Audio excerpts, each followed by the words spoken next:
Hello friends, स्वागत है आपका अपने YouTube चैनल गुरुजी एजुकेशन हब पर।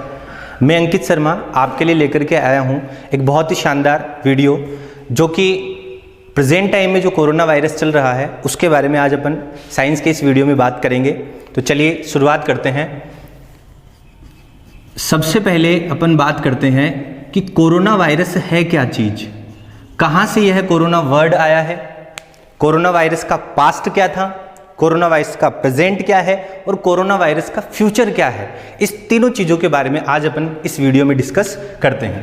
तो सबसे पहले मैं बात करता हूँ इसके पास्ट के बारे में। देखिए गाइस, कोरोना जो वर्ड है यह एक कोई नया वर्ड नहीं है। पहले भी अपन कोरोना को कई रूपों में देख चुके हैं।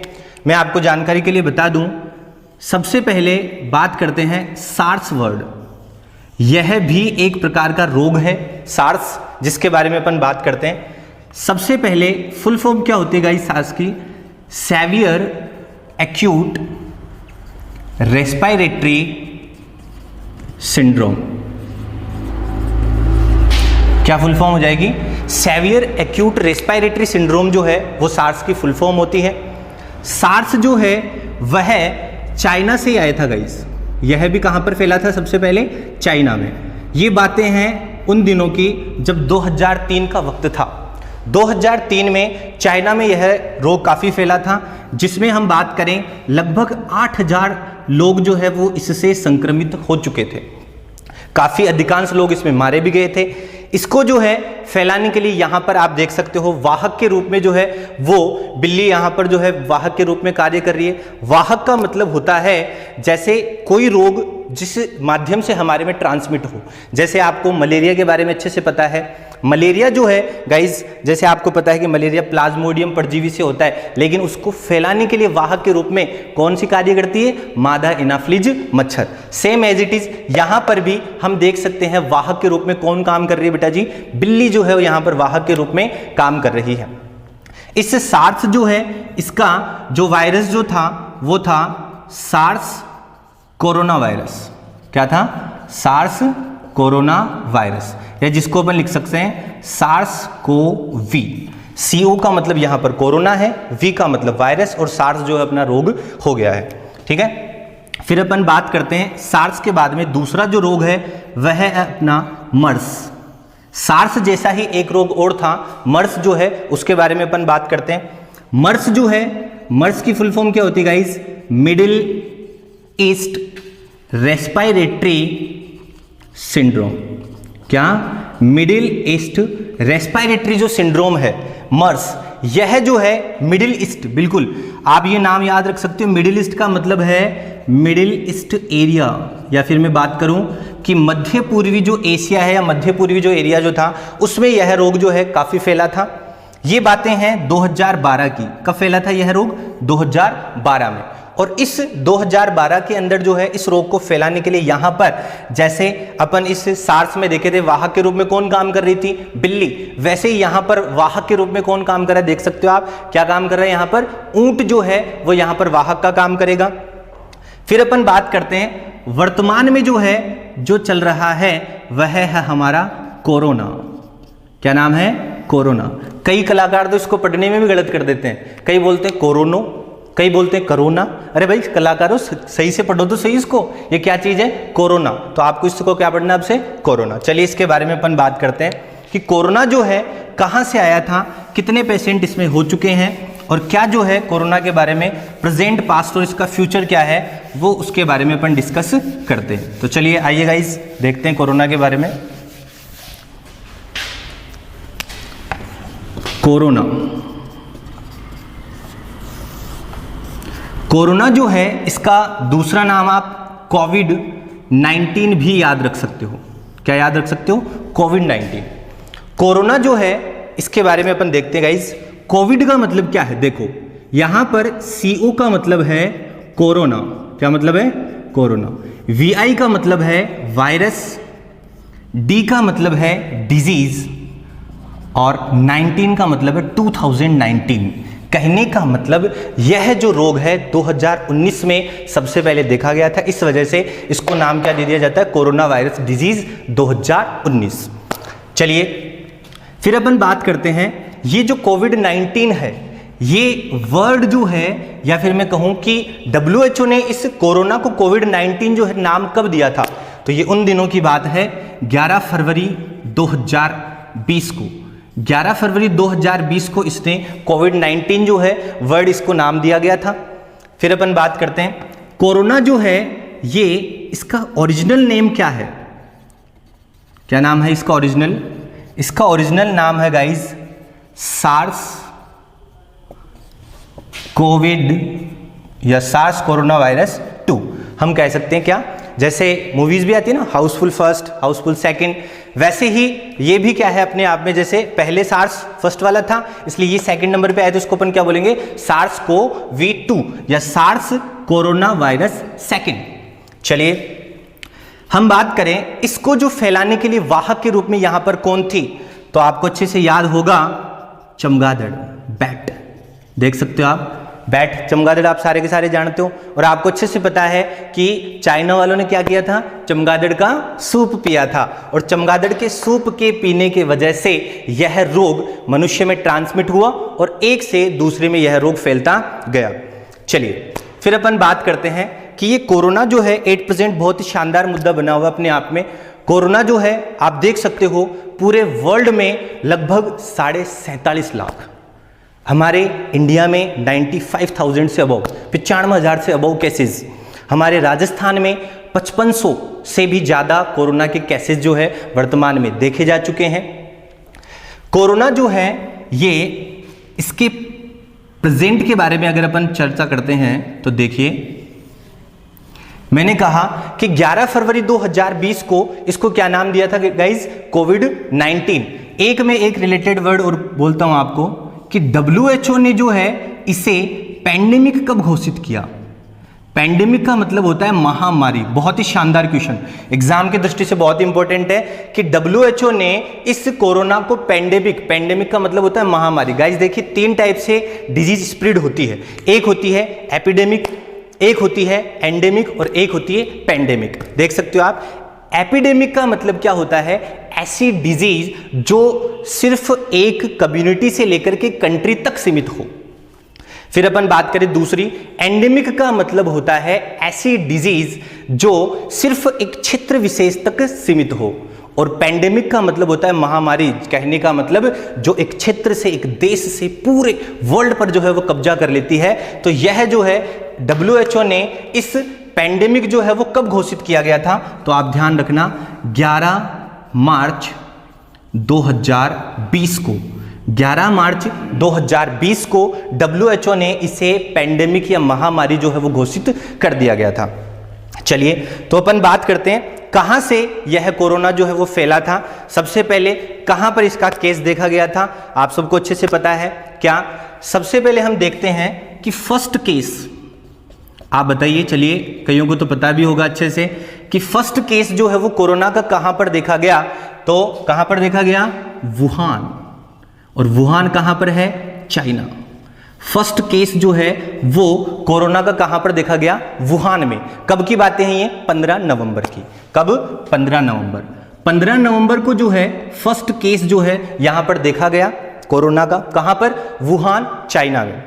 15 नवंबर को जब यह केस देखा गया तो उसके बाद में क्या हुआ, यह एक केस जो हॉस्पिटलाइज्ड किया गया था 15 दिसंबर तक, और 15 दिसंबर से फिर जब यह हॉस्पिटलाइज किया गया तो उसके बाद सेकंड, थर्ड और फिर बढ़ते गए। और आप देख सकते हो क्या, लगभग 1 से 3 जनवरी, अगर अपन बात करें डेटा के अनुसार कि 1 से 3 जनवरी के बीच में जो है वो चाइना ने क्या कर दिया, जब उसको पता चला चाइना गवर्नमेंट को कि ऐसा कुछ वायरस हमारे देश में फैल गया है, तो चाइना जो है, बेटा जी आप ध्यान रखना, बड़ा छुपा रुस्तम है। चाइना बड़ा छुपा रुस्तम आदमी है। क्या करता है, चाइना अपनी प्राइवेसी कभी भी लीक नहीं होने देता, और चाइना ने यही किया। जो जीनोमिक जो कंपनीज थी जिन्होंने इस वायरस का पता लगाया था, या मैं कहूं कि नेशनल हेल्थ कमीशन जो था, उनको क्या कह दिया चाइना ने कि आप इसके सैंपल डिस्ट्रॉय कर दो, मतलब सारे इसके सैंपल हटा देने चाहिए, और इसके अलावा जो मेरी जो ये परमिशन जो इंफॉर्मेशन है वो कहीं पर भी लीक नहीं होनी चाहिए। ऐसा किसने कहा था, चाइना ने। और चाइना गवर्नमेंट ने ये बात छिपा करके रखी और यह हमें पता भी नहीं चला।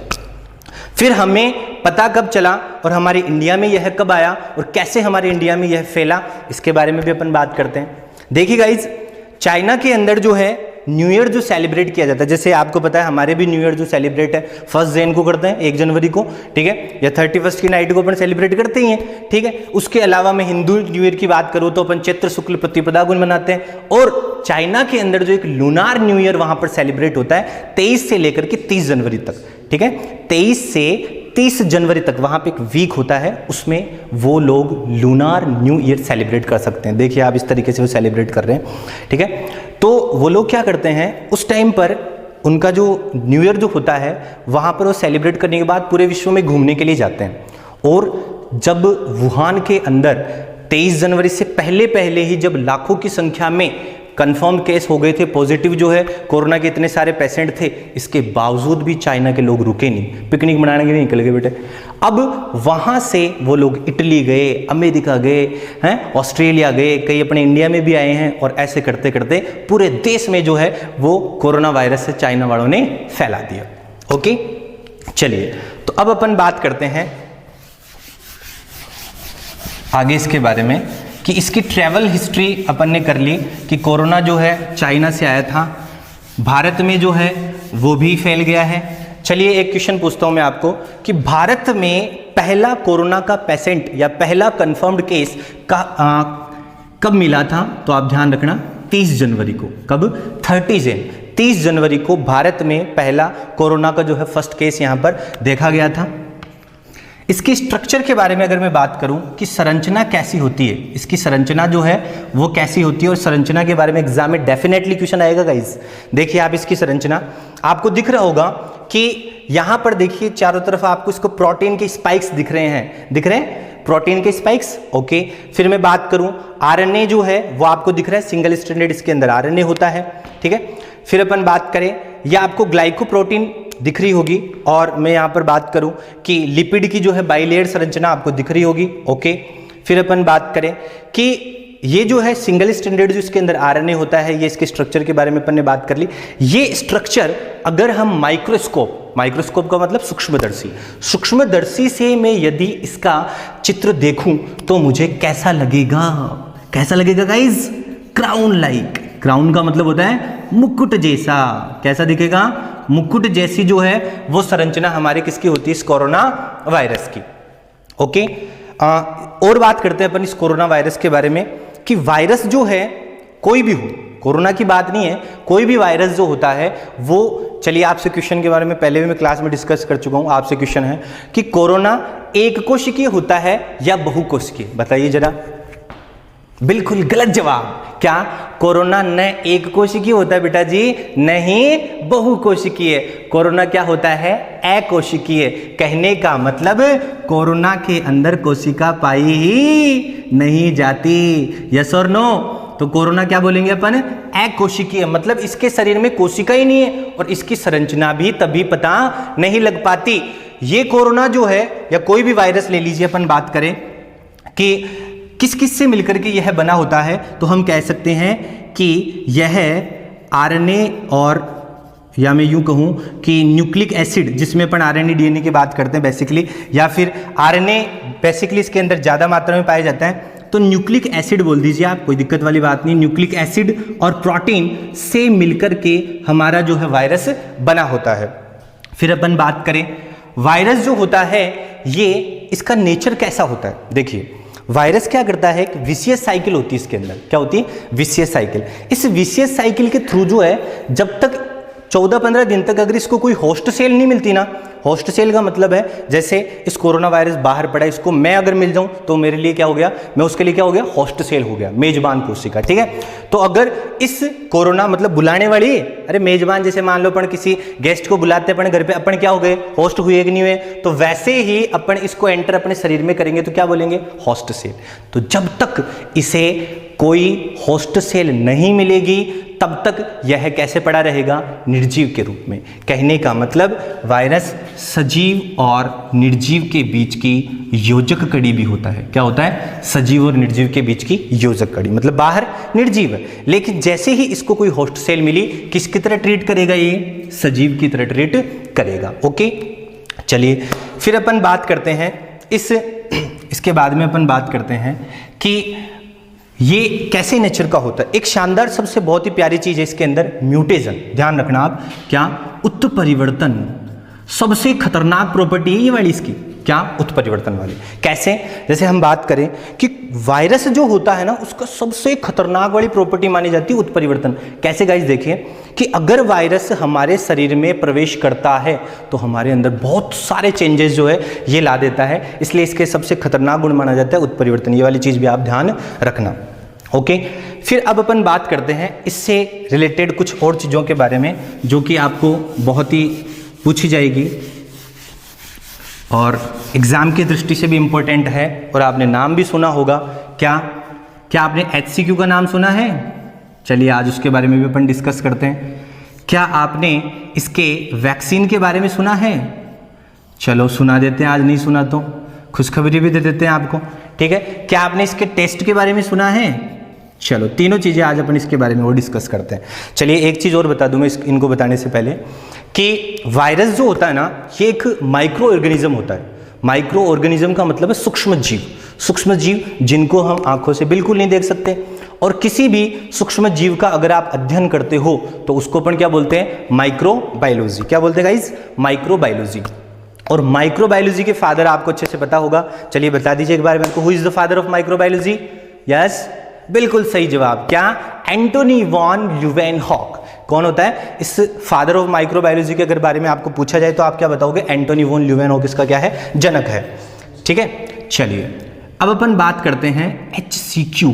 क्या है ये HCQ? इसके बारे में डिस्कस करते हैं अपन। चलिए सबसे पहले देख सकते हो आप यहाँ पर HCQ क्या है, इसकी फुल फॉर्म क्या होता है? Hydroxy chloroquine. क्या फुल फॉर्म होती है इसकी? Hydroxy chloroquine. बहुत ही शानदार चर्चा में जो है अभी वर्तमान में यह है, और कैसे चर्चा में है इसके बारे में भी अपन बात करते हैं। देखिए हाइड्रोक्सी क्लोरोक्विन जो है इसको मार्केट में पैलाक्विन के नाम से भी जानते हैं। किस नाम से जानते हैं? पैलाक्विन नाम से जो है मार्केट में उपलब्ध होती है। इस हाइड्रोक्सी क्लोरोक्विन में जब सल्फेट मिलाया जाता है उसके बाद इसको यूज किया जाता है, ठीक है। इस हाइड्रोक्सी क्लोरोक्विन के बारे में भी अपन काफ़ी चीज़ें और डिस्कस करते हैं, जैसे इसका फार्मूला एग्जाम में बहुत बार पूछा जाएगा। जैसे C18H26 आप देख सकते हो बोर्ड पे, C18H26 क्लोरीन N3O जो है इसका फार्मूला होता है। इसके IUPAC नाम वगैरह एग्जाम की दृष्टि से इंपॉर्टेंट नहीं है। चलिए और बातें करते हैं अपन।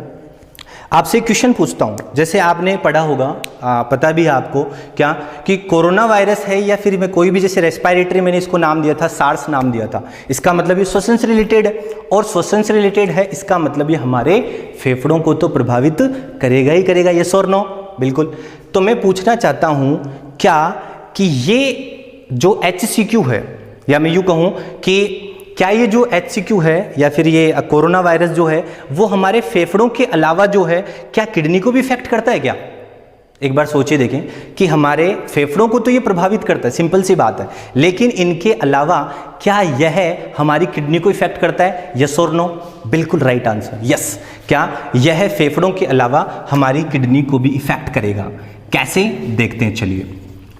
क्या?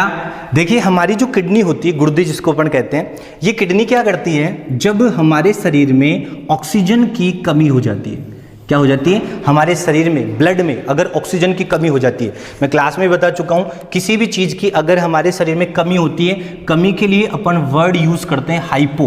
क्या वर्ड यूज करते हैं? हाइपो। और अधिकता के लिए, अगर किसी चीज़ की अधिकता हो उसके लिए अपन वर्ड यूज करते हैं हाइपर। जैसे आपने नाम सुना होगा हाइपर टेंशन। क्या? ब्लड प्रेशर जब ज्यादा हो जाता है उसको अपन क्या बोलते हैं? Hyper tension. जब ब्लड प्रेशर कम हो जाता है उसको अपन क्या बोलते हैं? हाइपोटेंशन। ऐसे ही यहां पर ऑक्सीजन की क्या हो रही है? कमी, उसको अपन क्या बोलेंगे? हाइपोक्सिया। क्या बोलेंगे गाइस? हाइपोक्सिया। कहने का मतलब जब हमारे ब्लड में ऑक्सीजन की कमी हो जाती है तब इस किडनी के द्वारा एक हार्मोन स्रावित किया जाता है जिसका नाम है इरिथ्रोपोइटिन। क्या नाम है? इरिथ्रोपोइटिन। ये इरिथ्रोपोइटिन हार्मोन जो जिसको अपन शॉर्ट में EPO भी बोल सकते हैं, ठीक है। इरिथ्रोपोइटिन जो हार्मोन है, EPO जो हार्मोन है, ये कब स्रावित होता है? जब हमारे शरीर के अंदर या ब्लड के अंदर ऑक्सीजन की कमी हो जाती है, और ऑक्सीजन की कमी जब हो जाती है तब हमारे कौन सा हार्मोन स्रावित होगा? इरिथ्रोपोइटिन। काम क्या करेगा ये इरिथ्रोपोइटिन? देखिए चलिए, जब हमारे शरीर में ऑक्सीजन की कमी हो जाएगी तब इरिथ्रोपोइटिन हार्मोन किडनी के द्वारा सिक्रेट होगा, रिलीज होगा। और ये हार्मोन करेगा क्या हमारे शरीर के अंदर, जैसे अपन बात करें, ये इरिथ्रोपोइटिन जाएगा बोन मेरो के पास। क्या जाएगा? Bone marrow. बोन मेरो अस्थि मज्जा, और उस अस्थि मज्जा को जाकर के बोलेगा कि हीमोग्लोबिन जो है, या मैं यूँ कहूँ कि हीमोग्लोबिन जो है या फिर ऑक्सीजन जो है, या मैं हीमोग्लोबिन जो है, ऑक्सीजन जो है, वो अपन क्या बात करते हैं कि इसकी आप जो है बोन मेरो को जाकर के क्या बोलेगा ये कि इस ऑक्सीजन की डिमांड, या मैं यूँ कहूँ कि ऑक्सीजन जो है इसकी मात्रा, इसका प्रोडक्शन जो है आप थोड़ा सा बढ़ाओ ना। कौन बोलेगा? इरिथ्रोपोइटिन। किसको? बोन मेरो को। बोन मेरो को जाकर के क्या बोलेगा कि आप ऑक्सीजन की मात्रा बढ़ाओ ना। लेकिन जब ये क्या बोलेगी, अगर ये कोरोना से इफेक्ट हो जाती है तब इरिथ्रोपोइटिन का खुद का ही बेटा प्रोडक्शन कम हो जाता है। अब इसके खुद के थाक नहीं लग रहे, ये ऑक्सीजन को क्या बोलेगी? यस और नो? नहीं गया। तो इसी वजह से अपन बोल सकते हैं क्या कि इरिथ्रोपोइटिन जो है, या मैं यूँ कहूँ कि सार्स कोरोना वायरस जो है, इसके अंदर फेफड़ों के अलावा किडनी भी इफेक्ट होती है। ओके, चलिए अब HCQ के बारे में अपन डिस्कस कर रहे थे। चलिए आपसे एक क्वेश्चन और करता हूं मैं कि HCQ जो है, हाइड्रोक्सीक्लोरोक्विन जो है, ये एक गेम चेंजर भी इसको बोला जाता है। कैसे इसने जो है वो गेम बदल दिया, कैसे इसने अपने खेल बदल दिया जो है, ये अपन बात करते हैं। देखो, तो आप मुझे बताइए कि कैसे इसको गेम चेंजर बोलते हैं।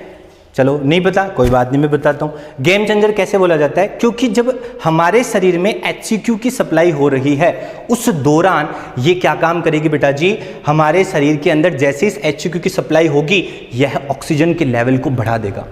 एज ए इम्यूनिटी के रूप में काम करती है HCQ, और ऑक्सीजन के लेवल को जैसे ही यह बढ़ाएगी, हमारे शरीर में क्या हो जाएगा? ऑक्सीजन की मात्रा बढ़ जाएगी। और होता क्या है, कोरोना में ऑक्सीजन की मात्रा ही तो कम हो जाती है, जिससे अपने को सांस संबंधी समस्या होने लग जाती है। ठीक है, तो इस वजह से यह एक गेम चेंजर के रूप में भी जानी जाती है।